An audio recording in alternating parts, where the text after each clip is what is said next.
Okay, before we jump back in, if you missed last week's episode, go back and listen to part 1 of my conversation with Meredith Benvenuto. It'll give you the full context for everything you're about to hear. Last week, we covered everything from planner and DJ communication to creating a smooth wedding day experience. Today, we're picking up exactly where we left off. So without any more delay, let's jump back into part 2 of my conversation with Meredith on What's on the Playlist. Ooh, yeah, we're right back on timeline. When should speeches actually happen? The speeches, I would say most of the time it's at the end of dinner or spread. Like I know at Los Poblanos, they'll do, because they usually have a few courses throughout the night. So then like they'll usually do like once salads are served, they'll have 1 or 2 speeches happen at that point. And then after the first or second course, they'll have just the remaining speeches. It's like usually 1 or 2 people. So spread out through dinner, I think is fine. Sometimes, most of the time, it's usually during that point, unless you're doing like a welcome speech, which is usually like father of the bride or somebody like that, usually giving a nice welcoming everybody out. Those are the most typical times that I see. And I don't mind that. And I saw it also down here, who should all give speeches. So I think we should probably combine those. I don't mind them being paced out as long as everybody knows when they are going to happen. Everybody's ready to go. That's locked into the timeline. Have those planned. Yes. So one thing I know a lot of people out there would be like, should we open up the microphone? No. Do not do that. No. That is something I will form tackle somebody with a microphone. If you are not there, I will wreck your life. Because I would say 80% of the time people ask me for the microphone at a wedding. Somebody will ask me. Right. And the answer is absolutely not. No way, no how. And if anybody extra wants to give a speech, they can do it at the rehearsal dinner. And they're going to say, well, that's not as special because it's about them.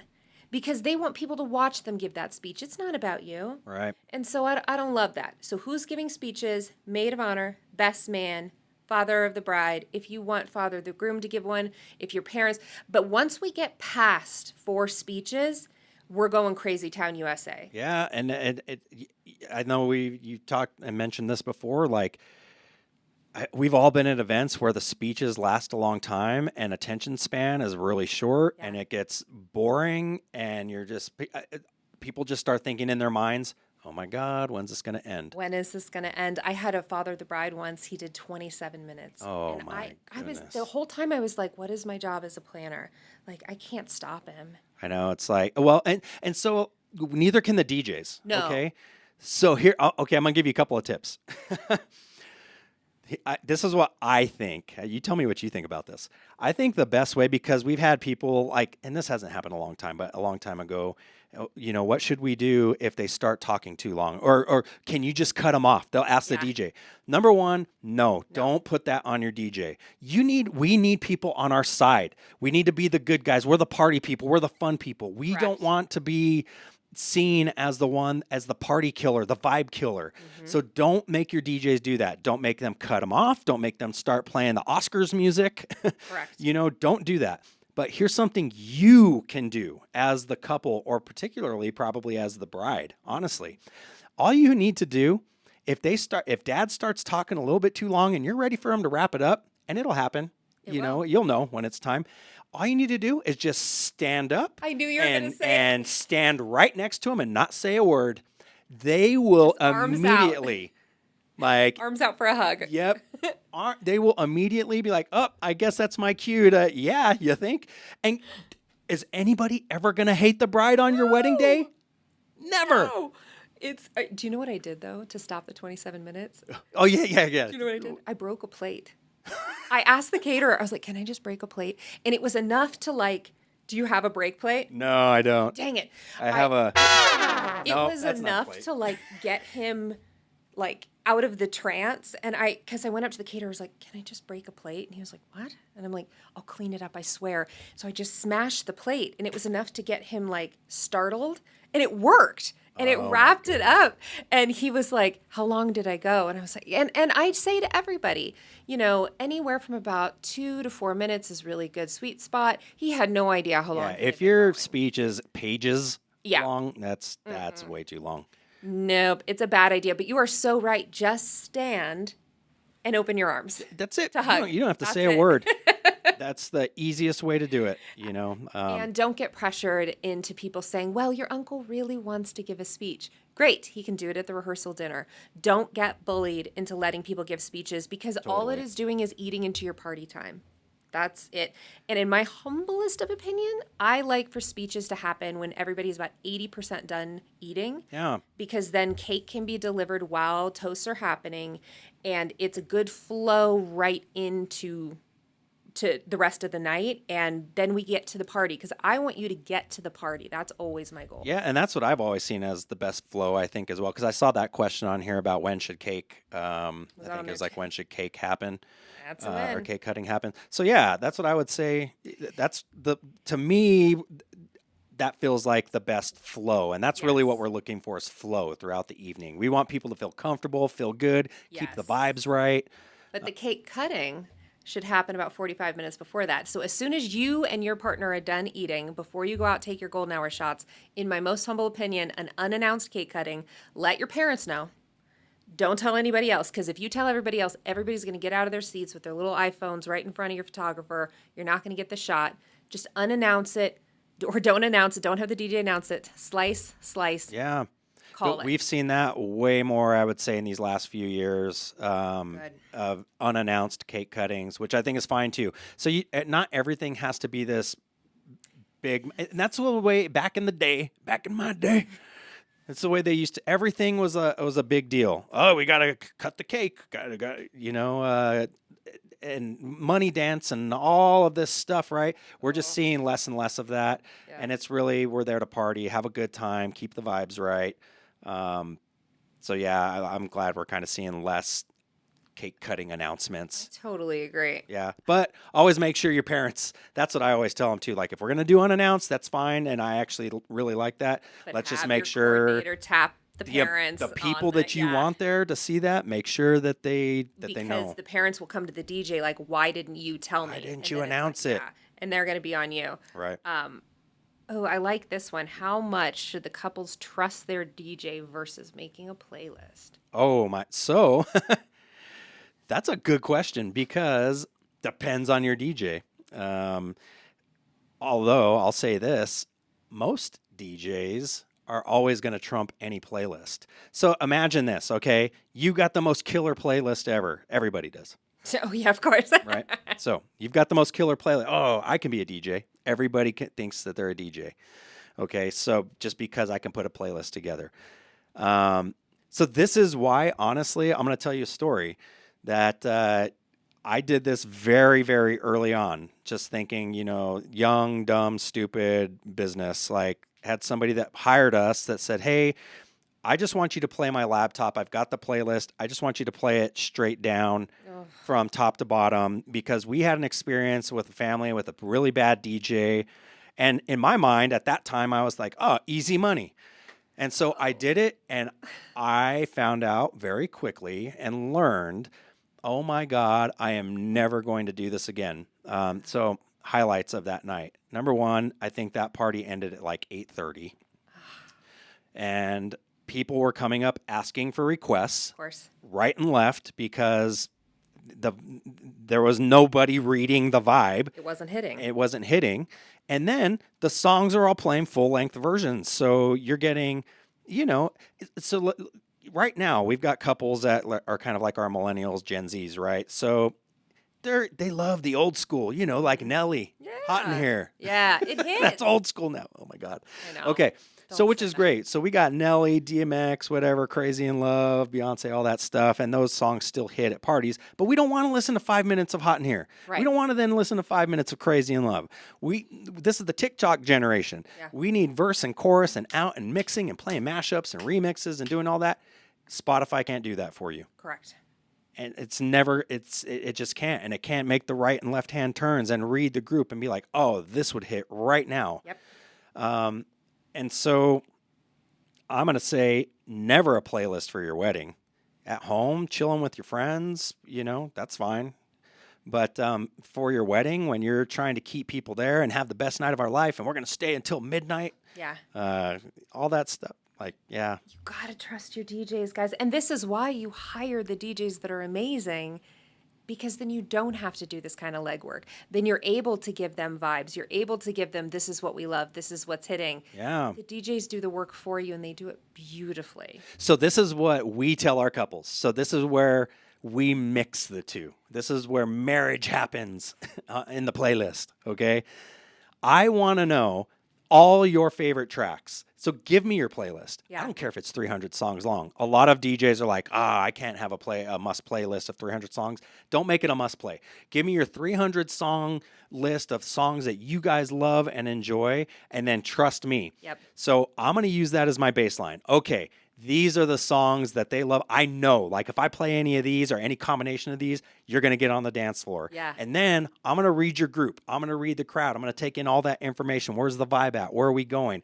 The ebbs and flows throughout the evening. And I'm going to mix in your songs where they're appropriate. I'm going to be like, oh, these two songs, I've got a mashup that they are going to love of Dancing Queen, ABBA, and Taylor Swift. Yeah. That I'm going to play a verse and chorus of actual Dancing Queen and then go into the Taylor Swift little version mix of it. And your mind is going to be blown. And then you get surprised on your own wedding day. Those are the aha moments.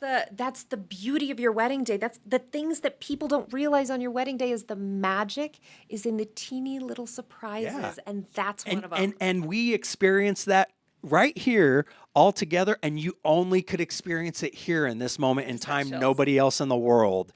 Like, I just got chills. Just like, and so that's the fun thing about creating the soundtrack. A lot of people ask us, do you what playlist do you play from, or do you come with a playlist? And I'm like, no. Like, this is reading the vibe, your vibe and energy in your group and crowd, and the music you give me is going to take us on a journey. Yeah. And it's going to create. I don't even know right now what that's going to look and sound and feel like. That's the beauty of great DJs. Correct. That's what they do. We're going to create this amazing soundtrack to your day that you only get on that day and that moment in time. I love it. If you got married again next week, guess what? It would be different. Yes, this makes me so happy. Yeah. That makes me so happy.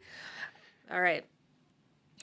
This is interesting. Why do some weddings have amazing dance floors while others die in 20 minutes? So a lot of that is kind of what I was just talking about.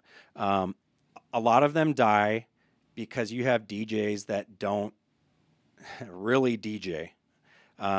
So the quickest way for your dance floor to die is to play full-length versions of every single song. So there's a difference in a dance floor that only hears 20 songs in an hour and a dance floor that hears 60-plus songs in an hour.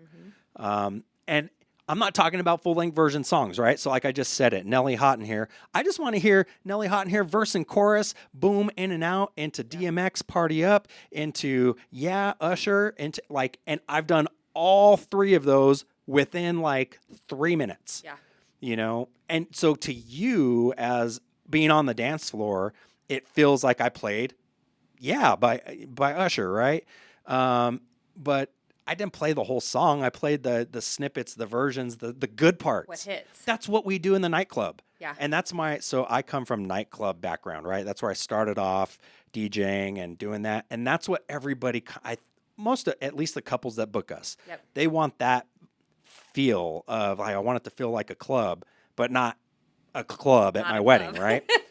And so that's how you do it. I agree. I can still play the classics, the celebrations, the Septembers, I want to dance with somebody's, and still give you that vibe and mix it in with all the newer, cooler stuff and do mashups and all of that. It'll still hit. And that's what it is. So I think you're able to play and read your group and read your crowd and get a lock on them and mix in, because weddings are so diverse. I've got grandparents, aunts, and uncles that are in their 60s, 70s, and 80s, but then I've got my couples that are getting married and their friends that are in their 20s and 30s. Mm-hmm. That we're talking about completely different eras and age demographics. Fight for both.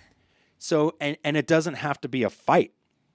Right. Your DJ has to have the experience to bring the worlds and the eras together.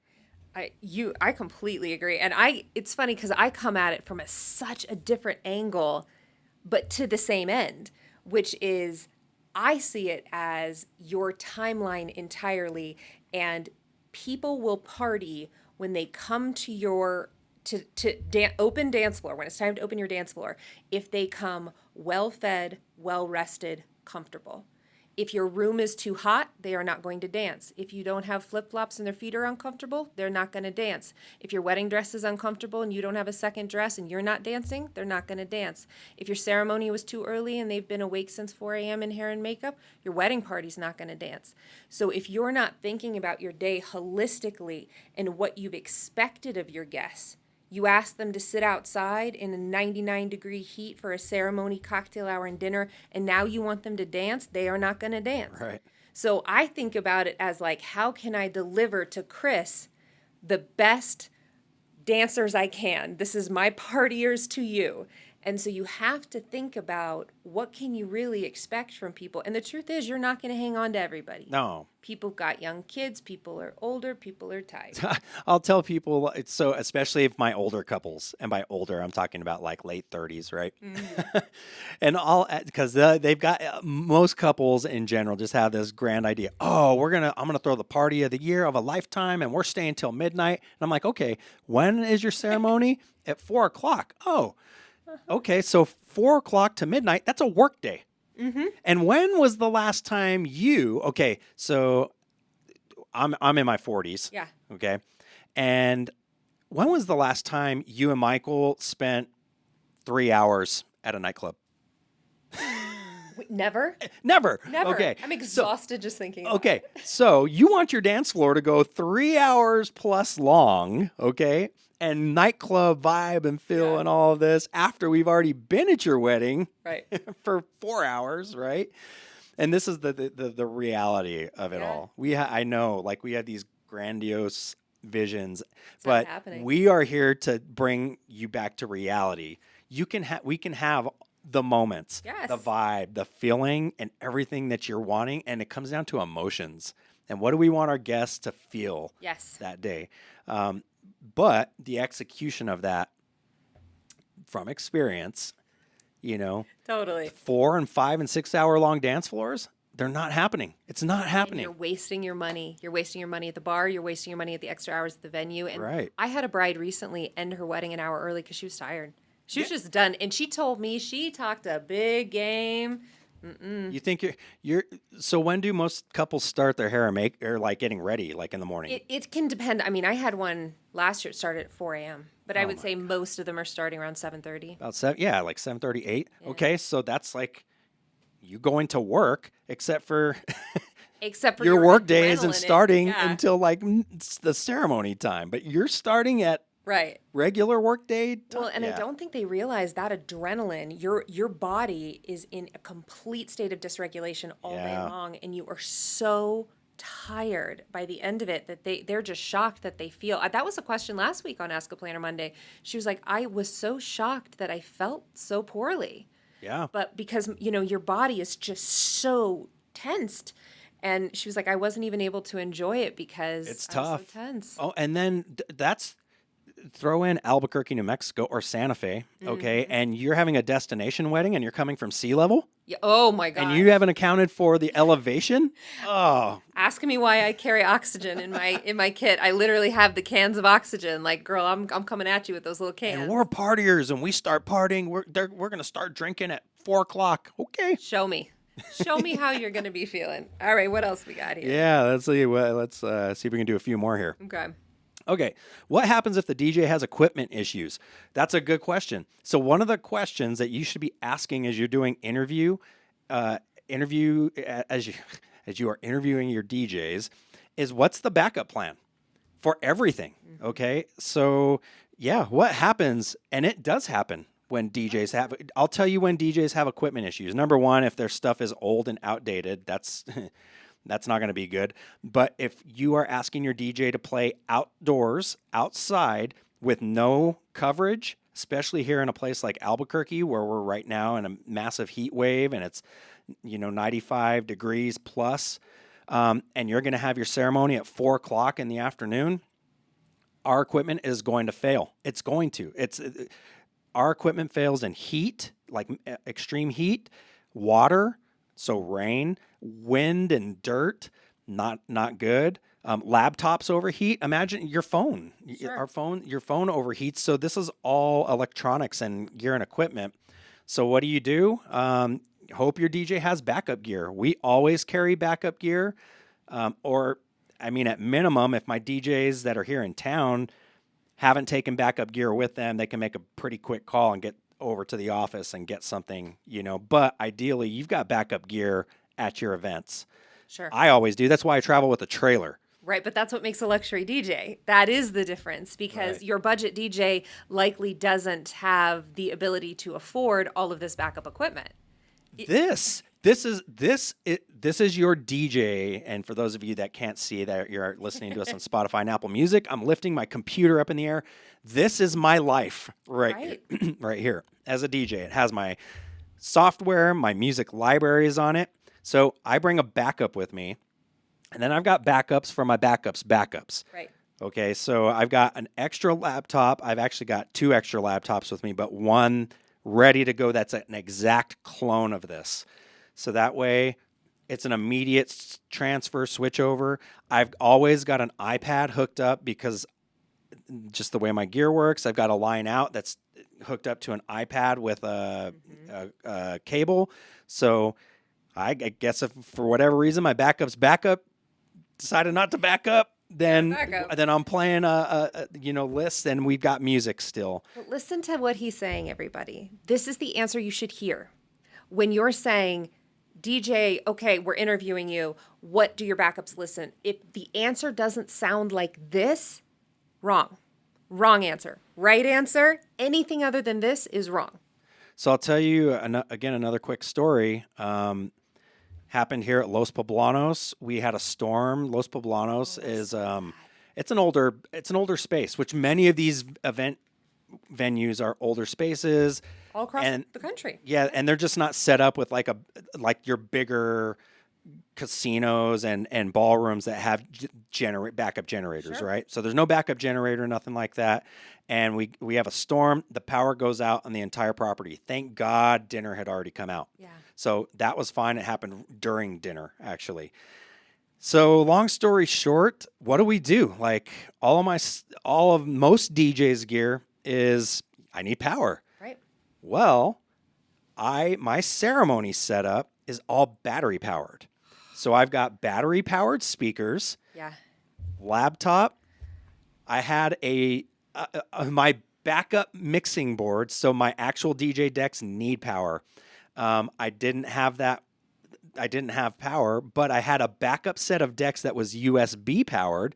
So my backup decks went USB into my laptop, which had battery power. Yeah. Then I was able to get out to my external, my wireless speakers. Yep.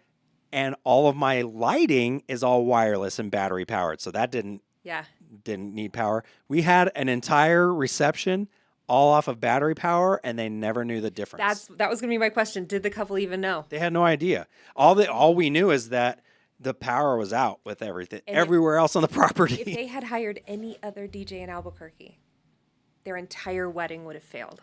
If they were completely 100% dependent on power, yes. So one of the things we actually do now in our ceremony system is completely battery powered. Yeah. And your DJs should be carrying like a Jackery or like the big power banks. We always carry one with us. That way, like that night I could have used my regular decks and just hooked that into it, and we would have been fine. Whew. But so we've got wireless battery powered speakers. There's always we've kind of thought of it all, right? Yeah. So my ceremony system is now my backup system to the back. Yeah. This is what the answer should sound like, though. So, if it doesn't sound like that, I don't want to hear it. Okay. Oh, I like this one. Who really controls the timeline? The event. Yeah. I think it's a guideline. It's a guideline. The event controls the timeline because there's so many variables that come in that if a planner is holding on, because I create the base of the timeline. That timeline goes to the photographer. Photographer makes edits, goes to the DJ. DJ makes edits. Hair and makeup makes edits. Venue makes edits. So it's an amalgamation from everybody to begin with. So I've created the base, but everybody has a hand in it. And then if you're asking me who controls it on the day, the universe. Yeah, like the powers that be. Yeah, like That's why I always call it a guideline and not a timeline. Yeah. I let our couples know, like, look, if things need to be switched or moved around, that's fine. Like, I'm good. I'm flexible. I'll do whatever we need to do to keep the night moving and going. And, most of the time, if they've got planners like you, we're in communication with each other. Yes. And so you're usually letting me know, hey, What's adjusting? yeah, like we need to do this or we need to do that, or let's cut this out. Let's do this now instead. Right. And you just jazz with it a little bit. Right. And I mean, I will say I am very tightly locked into that timeline and doing my best to stick with it, because I also don't want to be a planner that's like, whatever, whatever happens, because that's disruptive to my other vendors. So I do my best to stick with it, but things do happen. So I'm constantly jazzing with it and updating vendors and letting them know that things are moving. So you have to hold on to it tightly, but not be too precious with it. Yeah. And that's nobody really controls it. It sort of is its own living and breathing thing. Yeah, and so I would advise this to couples to not get so tied up to the details. Enjoy your day. Enjoy the day. Let the day flow. Like, so I tell our couples a lot of times, especially at places like Los Poblanos, Casa Rodena, I let them know, like, look, you're having your dinner outside. Your guests if the weather is nice, they're really going to be enjoying themselves. As long as you are good with 2 hours to even an hour and a half of dancing at the end, I'm okay with that. Don't, like, a lot of times they get worried about me. Oh, but we're worried about you and the party. Don't worry about that. Let the night go as it feels. If you guys are out there and you're enjoying yourselves, Let it flow. Let it flow. Like, enjoy yourself. I'll check in with you, see where you're at, how we feeling. Whenever we're ready to come inside and get things going, that's fine. But it's really what matters to you. Yeah. As the couple. And I think that's really when you are coming up with your timeline, that's what you're taking into account. What matters to you? Yes. And then you've got vendors to think about. Well, your photographer's not here till that time. Right. Maybe we need to think about moving this up if those pictures matter to you, right? Things like that. If it doesn't, it doesn't. And also, are you a particularly anxious person? Do we need to pad in some time to be able to give you a breath? Right. Like, I'm a big believer in giving you a second to breathe, because it can be rough. Well, and the thing is that day is the fastest day of your life. Mm-hmm. It's the most tiring and it's the quickest day in your life. And I know you think you've got all this time and I'm going to enjoy everything and I'm going to talk to everybody. And you have no idea that day goes by so fast because you are getting pulled in a million different directions throughout the day, just through everything that the day requires and happens. And everybody wants a piece of your time. And they do. I fight, though. This is my biggest thing that I fight for. And I know it sounds silly, is I will, so many times throughout the day, I stop and I take my bride and I will take her into a bathroom by herself and I stand outside the door and I let you get in a bathroom mirror. Here's your lipstick for touch up. Nobody's walking in here for 3 minutes. And I'm like, ground yourself back in this moment. And they come back out and the light is back in their eyes because they've had a second to, okay, I'm back. And it's because so many people are coming at you. And if I can give you a second to get back online, so I'm constantly trying to do reset, that. Right? Yeah, reset, try again. So that's something I'm super invested in. Okay. There was one question on here I really wanted to ask you. What do you think people should invest more in lighting on the dance floor, off the dance floor? Do you think it impacts the party? So lighting definitely impacts your party. Yeah. So for us, the lighting became almost as important as the music. They work together. And so that's why it's as important, because you can tell. So again, imagine two different parties, two different weddings, okay, side by side. Number one, imagine one with no lighting and imagine one with lighting. I wish I could show you pictures, because even just uplighting around the room and the room without uplighting, you're going to be like immediately. Again, that's the experience. Yep. When your guests first walk into a room that has uplighting, kind of like what we have up against these walls here, it feels different. Mm-hmm. Okay, so then the dance floor lighting is the same, where go onto a dance floor that has no dance floor lighting and then one that does. Okay, so that's the base bottom level, right? Right. But then there's different types of lighting and how that lighting affects your day. So the biggest impact that lighting had on me as a DJ, which most DJs don't, a lot of them I should say, don't do this. We don't think about we don't think about lighting and the impact it has on photography and videography. We get stuck in our little party bubble and like, oh, I want lights everywhere and lasers and doing lasers. And just and a million different lights hitting you all over the place, right? Right. Okay. The very first time I saw a picture come back from a professional photographer and the bride's dress had green dots all over it and looked like puke, and her face is red because I used red lighting and you projected that. I was like, huh, I did that. But like, I love that you like had reflection on it. And I think that this is what like the higher, as you start learning and you start upping your game and you want to up your game, what can I do? And I'm always asking this with Cutmaster. What can we do next? What can we do to push the bar, to up our game, right? Mm-hmm. To get better. Every day I'm looking to get better. And so that was one of them. I had that moment where it was like, huh, I did that. My lighting did that. Yeah. So we made big changes, which is why we use the lighting that we use now. So we use LED pixel tubes, not for the pixels. Yeah, they do cool effects, but honestly, it's video and photography grade level lighting. They look beautiful. I've seen it. It just looks great. And that is like such a small detail that I can change the lights to match the temperature that the photographer needs for the first dance. For the mother, son, father, daughter, for the spot. It's literally called a spotlight dance, but we're not going to use spotlights. I'm not bringing big old massive fixtures in. We can give you what you want, which you want as the couple, beautiful pictures. Sure. I want beautiful videography and photography, right? Well, I can contribute to that, but I can also give you the atmosphere that you want for your party later on too, right? Right, both. So there's levels to the lighting game, and I could go into that's a whole tech class. And it's money well spent. But this is, again, like you just said, the money, your upper end, your luxury, your higher end clientele vendors are going to be investing in I don't talk a lot about gear, but honestly, it is. So each one of these pixel tubes that we use, they're about $500 a light, and I'm at a minimum bringing 8 of those with me to an event, and then you've got the uplighting. We're probably using 20 to 30 of those around the event space. That's all going to be coordinated and programmed with music, so that way when I'm playing, whatever, Crazy in Love, and it drops into that point, like we get the effect, and it looks awesome, and it's not just. We call them spin and pukes. It's not just spinning around and puking out light.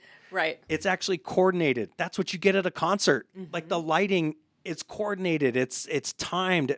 That's what we are doing to your dance floor at the right times too. Elevated. There's levels. There's levels to this. Completely agree. And that is what makes it difference. Because the spin and puke, that's what you had at a frat party in college. Yeah. You can go pick up those lights at Spencer, right? 100%. It's just so ridiculous. And so I hate to tell you guys this, but there are DJs out there that's what they use. I've seen it very recently. Yeah. That's what they use, and they call, they just, I don't know. Like I said, there's levels to the game. There really is. And it's, I love this question. What is one thing that you think guests will remember years later from a DJ perspective and a planner's perspective? So I think the biggest thing is, it really is the biggest thing. How good a time did they have at your wedding? Like, how good a time, like, how did they feel? How did they feel at your event? Like, that's what they're going to leave with. It's emotion. Everything about the day is built on emotions. And so they're going to leave your event like, how did I feel? Like, did I have a great time? Did I not? you know? I totally agree. I think, Really if that somebody asks general. you 10 years from now, they likely are not going to be able to draw your dress. They're not going to be able to tell you about your flowers. They're going to say, oh my God, the parking lot was so far away from the venue, and then the food wasn't on time, and I could never get, a glass of water refilled, and then it was so hot in the venue, and I was so miserable. People underestimate just the basic, the hierarchy of needs of taking care of basic needs of your guests. And then if you can just put a pin in that, what people talk about is how much the wedding reflected you as a couple. Yeah. And those little bitty things that stuck in their craw about you as a couple that warmed their hearts. So if dad had a really wonderful speech, that's what's going to stick. If you had, a little game room because you guys love playing Settlers of Catan or something, that's what'll stick. That's what's sticky to people. So taking care of their needs, plus how does it reflect you and how does that pull on their heartstrings? That's it.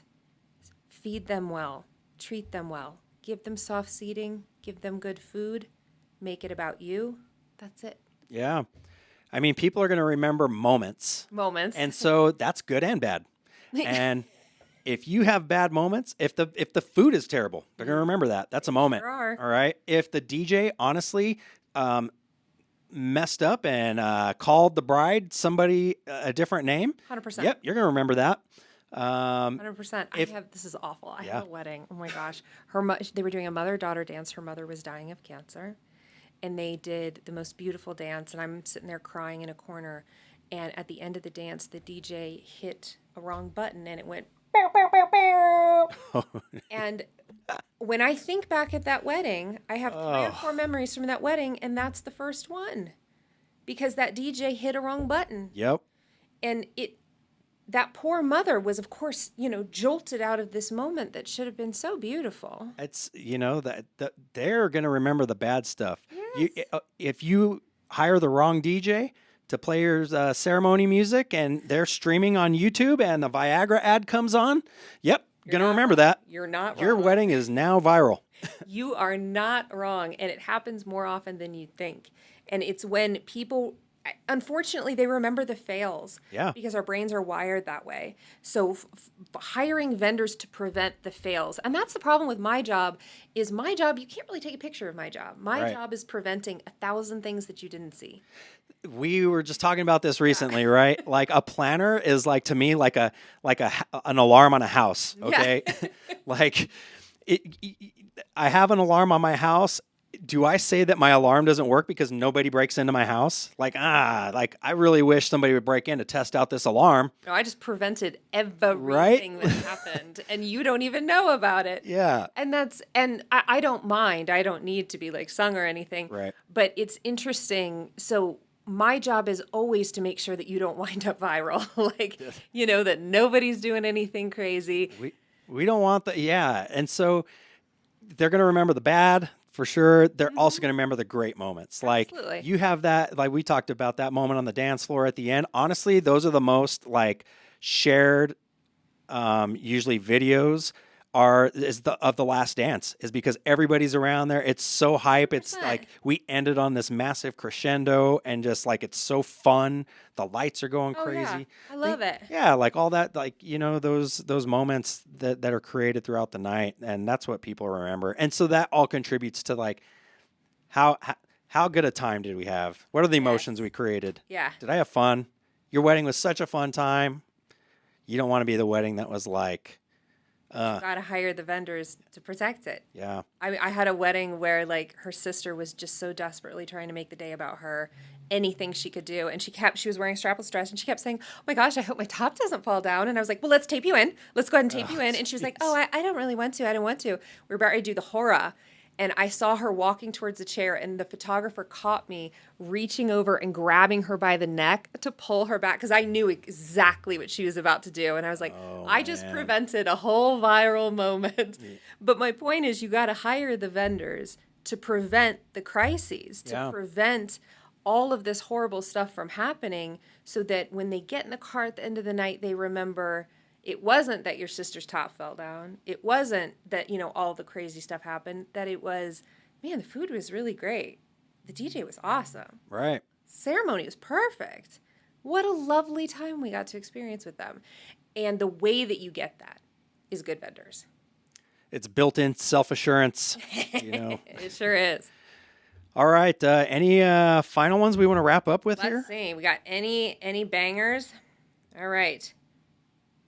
I don't know. Let's see. Oh, wait. We got hot takes down here. Let's see what we got. We could make these rapid fire. Let's do rapid fire. Hit me. Is an unplugged ceremony still worth doing? Yes. 100%. Should kids be invited to weddings? No. No. I have kids. Love my kids. I'm not inviting them. I'm not going to do that to you. Same. Beer and wine plus signature cocktails versus an open bar. Open bar. I guess I would say yes. I don't know. I'm good with open bar for like a limited amount of time. I don't think you should have open bar the entire night. That's when things get or can get. As long as there are no shots, I think it can be fairly reasonable. Yeah. I believe in shutting down the open bar during dinner. Right. That's what I would say too. Yeah. And then just have cash bar from that point on.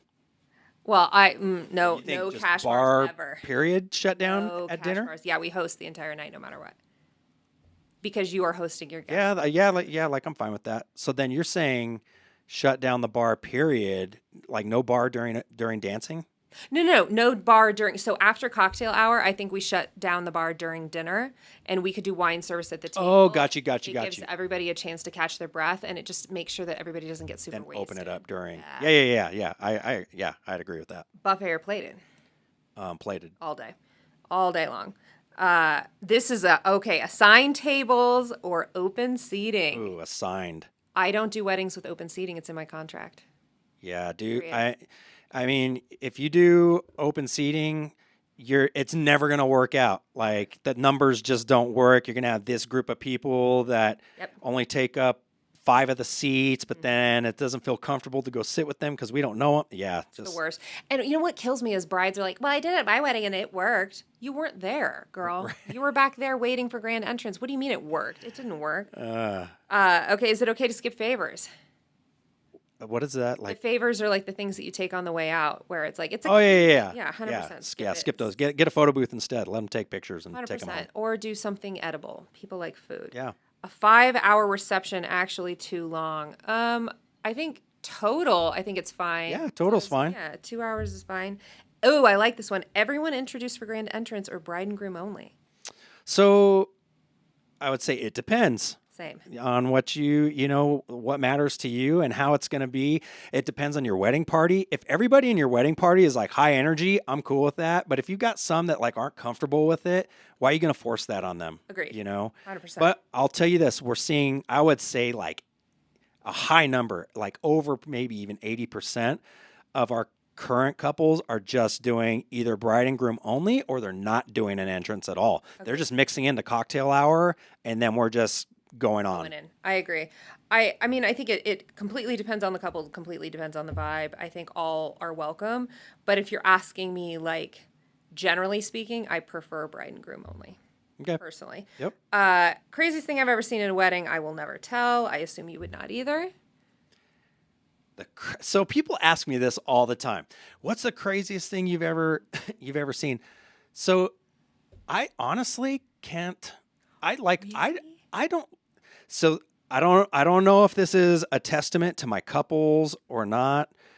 I've never seen anything that's just like, oh my God. Like, I mean, we once had, I think it was one of the grandparents, I believe, that,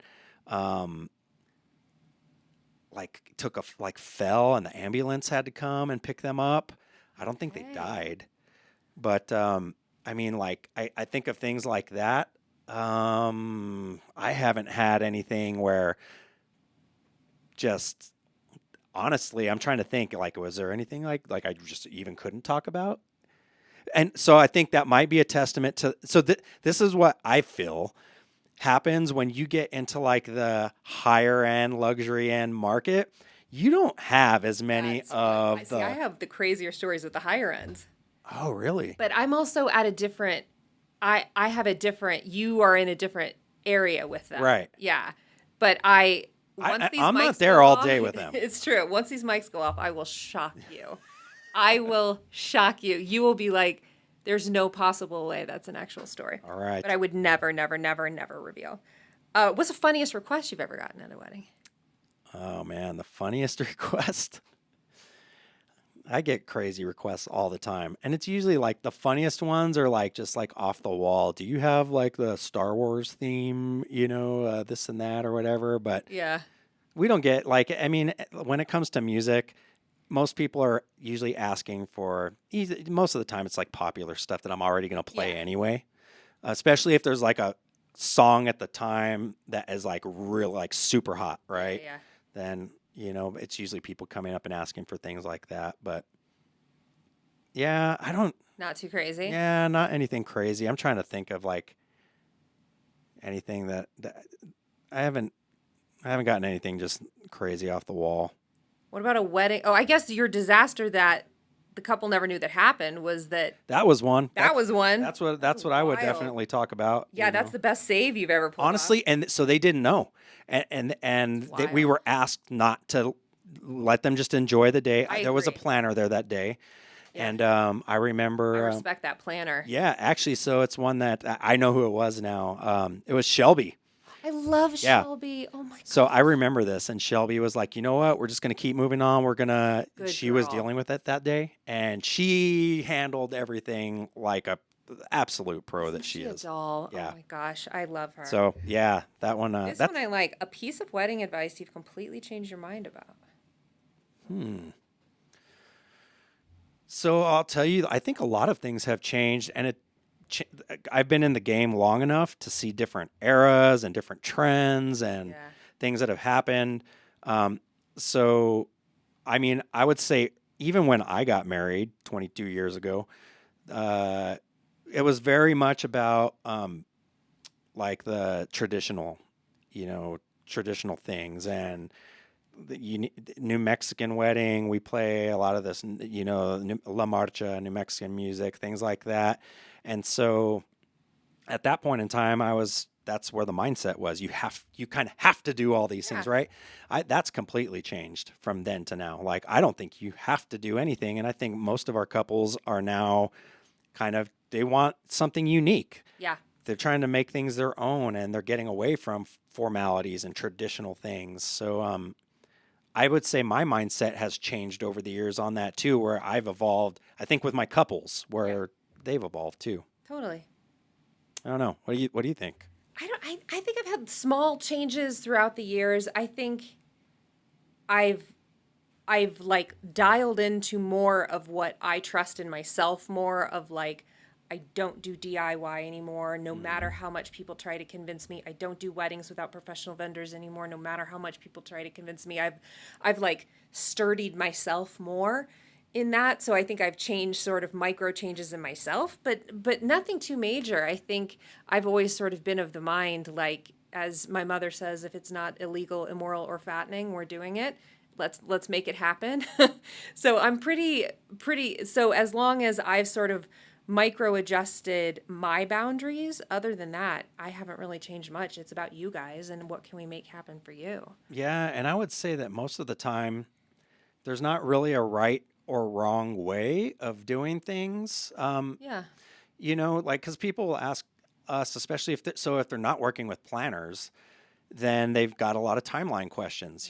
Should we do and a lot of times it's like first dance, should we do our first dance before dinner or should we do it after? And then I'll tell them, well, that depends.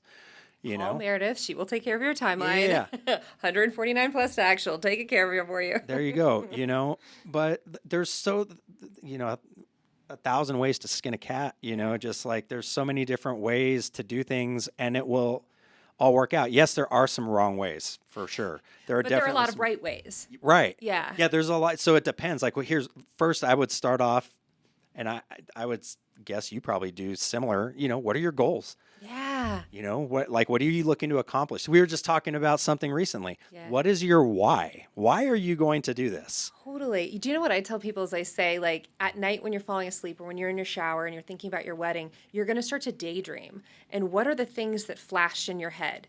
And those are the things where we need to start putting your money and your energy into. Because a lot of people say dancing, it's the party. That's what I'm excited about. So why are we not putting money toward your DJ and toward, getting you great glow sticks and getting a great late night snack and getting an espresso cart, and let's put money toward that. And so I think people need to start thinking about, rather than let's throw everything at this wedding, let's start thinking about the value choices. And if we can start focusing on that, you're going to have a wedding that feels like you. And I feel like that's what most of our couples want. Yeah. Is a wedding that is us, that feels like us, and that is unique. I don't think our current couples want cookie cutter weddings that feel like every other wedding, and that's what we hear a lot of, especially when it comes to the music. Yeah. We found you on Instagram, we found you on TikTok, and usually that's because they're looking for something different, or they found a viral moment that was created at one of our events, and so they want something that's going to happen at their event that is going to give their guests those great feels like that. Yeah, that great feeling and atmosphere. And we want something that looks like that, and feels like that. And I love that. On our end, though, the Instagram is so horrible because it's like it makes you think you need all of this. Totally. And it's like that's the distill it. devil of social media. That it is so much. We're consuming so much content. And then we feel like, my wedding has to feel and look like that. Yes. When that was AI generated. That's not even real. It's not even real. So that's what I love about Ask a Planner Monday. It's like, because I feel like I'm able to get people back down, 2 feet on the ground, reality. Is this a value that you really, really need? Is this something important to you? Is this in your budget? Does it really matter? Is this going to matter a year from now? And, is this going to, make you have to cancel your honeymoon because you don't have any more money left? Let's really focus in on that. And I love that I think weddings are going the way of that, of focusing in more on that. That's what I want to say. I had a couple recently, actually, as the bride, and it made me think. I mean, she came up to me afterward, and we had such a great time that night. I felt like, she comes up and she goes, "Oh," she's like, "I'm so sorry. Our party was so boring," and blah, blah, blah, blah, blah. And I'm like, she's like, "But we had such a great time, And I was like, no, so I think, I feel like a lot of or sometimes people they're constantly judging what's happening around them with things that they've either seen online or maybe they saw stuff. And I'm like, no, it was great. I had 2 or 3 people come up and ask for cards, and we're having, and that's the other thing too. I think people think that us as DJs, I don't judge a successful night on a packed dance floor from start to ending. Mm-hmm. It honestly, it can't happen that way. It doesn't happen where it's just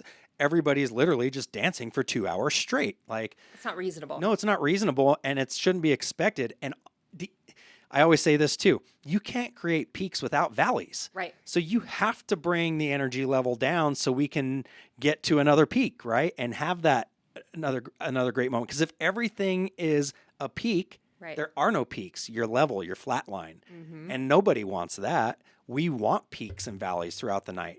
Yeah, I don't want valleys where everybody leaves. It's controlled though. That's not a valley. That's a drop off. That's a pit. Yeah. No, but you're right, and we're controlling that. We're with purpose. Right. Playing a slow song at this point because we've gotten to that peak. I see the dance floor, the energy is starting to dip because you're so dang tired. Right. So let's now throw the old people a bone. Yeah. And let's we give a nice slow song or two in there and do that, and then we start bringing the energy back up again so we can have another moment. In a half hour or so. It's all controlled, and that's all that plays a role into the event. Totally agree. Cool. All right. We're only almost 2 hours into this. Oh my gosh, Chris. We said we were going to do an hour. We said we were going an hour. We made 2 episodes out of Ask a Planner Monday. We didn't even get to half the questions. That's what's so funny. I know. I never realized. That's why I like walking when I do it, because at the end I'm like, how did I get 15,000 steps? Right. It's amazing. No, this is awesome. Any last ones we want to, anything we have to answer here, or are we good? Oh, I think we got to some really good ones. Maybe we'll save them for the next one. Yeah, we can do a whole other episode with all of this. We can keep going for days. Yeah. That's partially my fault, as you guys can see. We start talking about stuff, and I start getting excited. Yeah, I'm right there with you. I think it's just we both love this. This is like, we have the coolest jobs in the world, and so you just get excited about it. It's the coolest job in the world. Yeah. It's like we say it's the Super Bowl every weekend. Yeah, I get to cool. Guest star in the best days of people's lives every week. Yeah, I love it. There's no other job like it. So, but that's a testament a lot to the couples that we have and get 100%. To work with. And I know a lot of you out there are planning your weddings. And so if you aren't following Meredith, do it. We know a lot of you are. We appreciate you. Thanks for tuning in. Got to follow Chris, too. Chris is crushing it. You guys know I say that all the time, though. We're trying. Well, so this is what we didn't talk much about this, but we finally got to work an event together. We hadn't had a chance. I'd worked with everybody but you. Yeah. At Cutmaster, which was wild. Yeah, you've worked with Tony, you worked with Victoria. We hadn't had a chance. Yeah. We got to do a wedding at the Tamaya recently, which was awesome. Yeah, we had a lot of fun together. We got one coming up in Santa Fe. I know. We're going to have fun. Yeah. We're going to have so much fun. Get ready for that one. So, yeah, good time. So, anyways, we appreciate you all. Thank you for coming on as the co-host. I mean, I don't want to say that Tony and Victoria are losing their jobs or anything like that, but bring them back in. I mean, you are welcome anytime. You want to pop in. So I will definitely be back, but I'm saying let's bring Tony and V. I want them all here. They're so busy. They're too busy for Cutmaster now. That's too cool for us. Too cool for us. So I have to bring in the ringer. Hey, I will always be the ringer. I love it. No, you're awesome.